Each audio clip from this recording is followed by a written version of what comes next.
আজকে আমি যে রেসিপিটা শেয়ার করতে চলে এসেছি বন্ধুরা, এটা শীতের সময় খেতেই কিন্তু দারুণ লাগে। দেখেই বুঝতে পারছেন ব্যাটার রেডি করছি, মানে আজকে আমি বানাবো পাটিসাপটা। তার জন্য ব্যাটারটা রেডি করছি। হালকা একটু লবণ দিয়ে দিয়েছি। পাটিসাপটার ব্যাটারের ঘনত্বটা ঠিক এরকমই হবে। ঈষৎ উষ্ণ গরম দুধের সঙ্গে চালের গুঁড়ো আর ময়দা মিশিয়ে ব্যাটারটা রেডি করেছি। এখানে এই যে পাটিসাপটার পুরটা ভরবো বলে নারকেলের ছাইটা রেডি করেছি। এইবার পাটিসাপটাগুলো করে নেব। তো নারকেলের ছাই ভরা পাটিসাপটার পুর ভরা পাটিসাপটাটা খেতে কিন্তু দারুণ লাগে বন্ধুরা। সন্দেশ বা ক্ষীর দিয়ে বানাই অনেকে, কিন্তু ওটার থেকে আমার জন্য নারকেলের পুরের ছাই ভরা এই পাটিসাপটা খেতেই বেশি ভালো লাগে। তো ছোট্ট বাবিনের সন্ধ্যার টিফিনের জন্য এটা রেডি হচ্ছে, পুরোপুরি রেডি করে ফেলেছি। ছোট্ট বাবিন এখন বসে গেছে।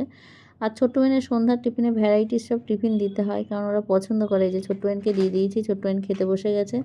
তো বন্ধুরা, রেসিপিটা কেমন লাগলো? ভালো লাগলে অবশ্যই একটা লাইক করুন। চ্যানেলে নতুন হলে প্লিজ